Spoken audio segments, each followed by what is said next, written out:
the anatomy of the bear market represents, there's like maybe 6 steps of what I consider of special things that happen in a bear market that we can visually see. And once those things are complete, I would say that represents the totality of a bear market.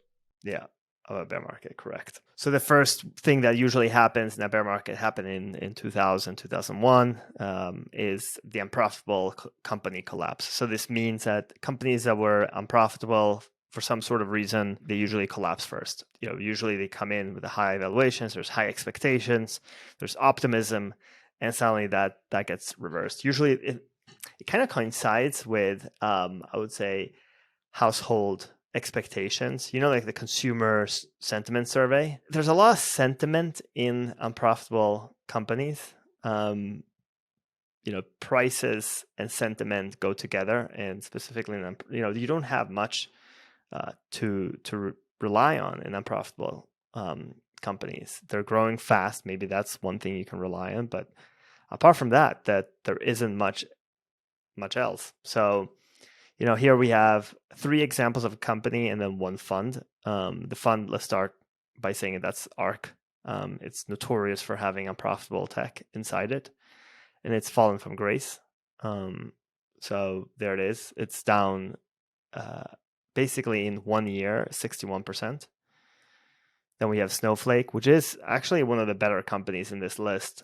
It's a tremendous future, great product, growing very quickly, executing tremendously, but still down. Robinhood brokerage, not doing well, losing money. It's unbelievable. I think they're losing customers at this point. And then you have Peloton, which made massive mistakes within inventory and other things during the expansion. They actually just over manufactured bikes. They have them now in excess. And I think they recently announced that they're going to focus more on the software side and less on the bike side. So this is what falls first. Then the next step after that is usually there's a valuation multiple reset, and that coincides kind of with the first one, right? You have the unprofitable tech collapse, and that kind of drives down also some of the mid caps and small caps. But in particular, you can see here, like we're right now at a level almost close to COVID levels. This is forward PEs. It's not noted on the graphs, but it's forward PEs. So it's basically the price now over earnings in the next 12 months. But this is the mid cap one, and this is the small cap. As you can see, small cap also, like you had 08 levels, 2020 March levels, and now you have like it's incredible how far it's fallen. Like some would argue like it's a great opportunity in terms of PE, but the problem is that you're using earnings that are probably peak earnings in the cycle. And we're going to talk about that in a second, which is earnings revisions, and that's coming also. So again, multiple reset, you have a massive fall, and you saw it. Same site happens every cycle. The next one afterwards, usually you have what's called the generals fall, the tech generals, or basically large cap growth. And in this case, it's companies who are earning a lot of money, free cash flow. You can rely on these companies to produce huge amounts of free cash flow, and they fall.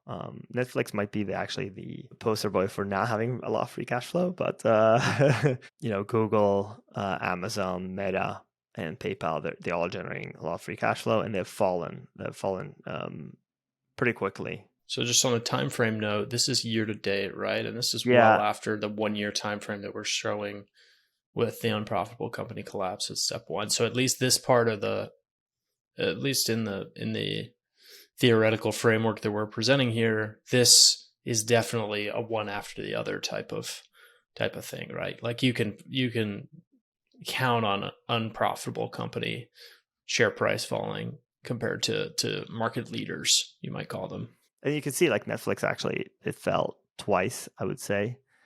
One is at the beginning of the year, and then the second one is but Netflix has fallen a lot. But like you can see Google, for example, it maintained its level until April, and then after that, it just started to fall.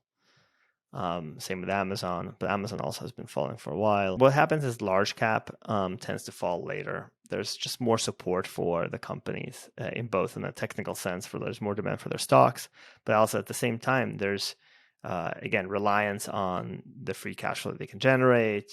There's fundamentals behind the company's pricing. The next one that we usually see is negative flows to equity funds. And you'll see here the picture's a little bit mixed, right? On the left side, you have all the asset classes. So the equity is like the third one from the right, minus like 47.7 billion.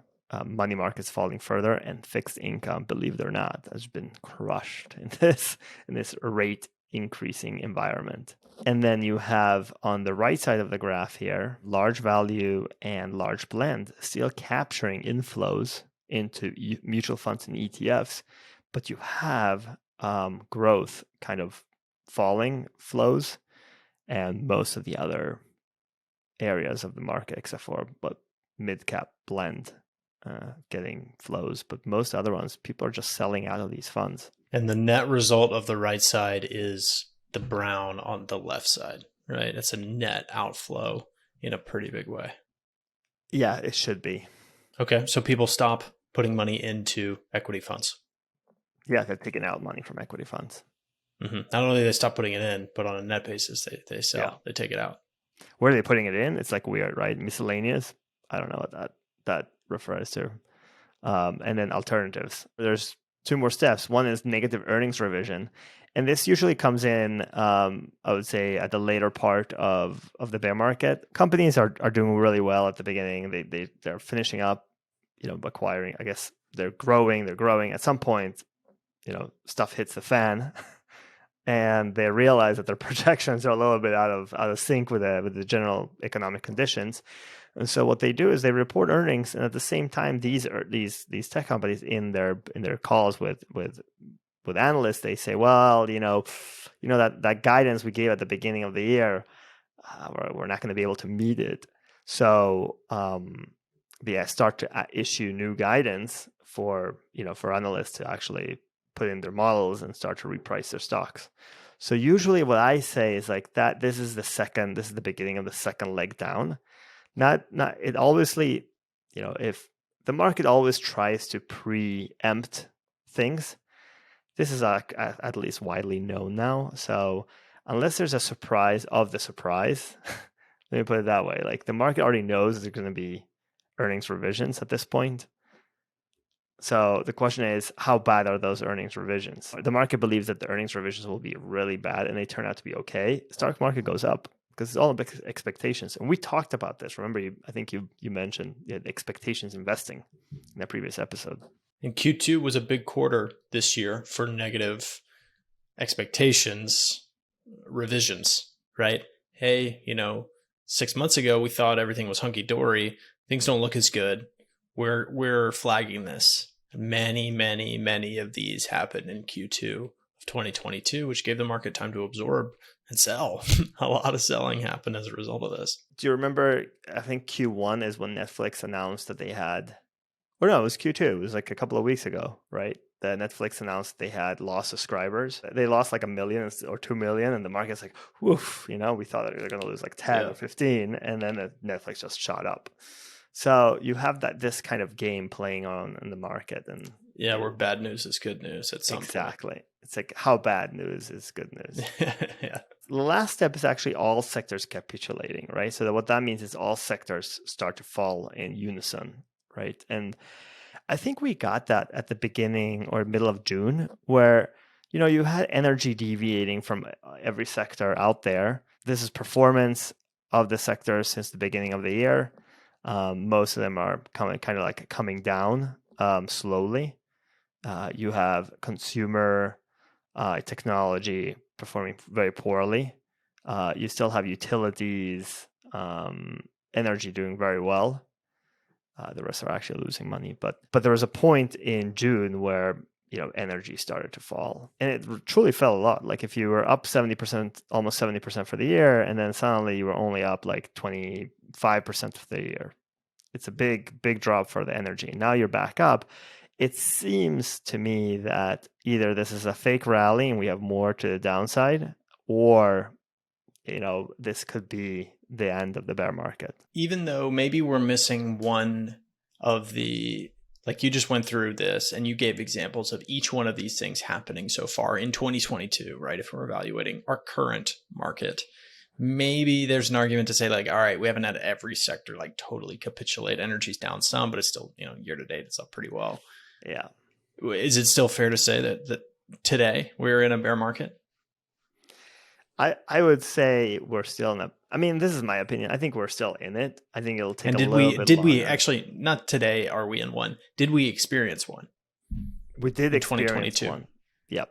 Okay. The bear market is defined as a fall of 20% of the major indices.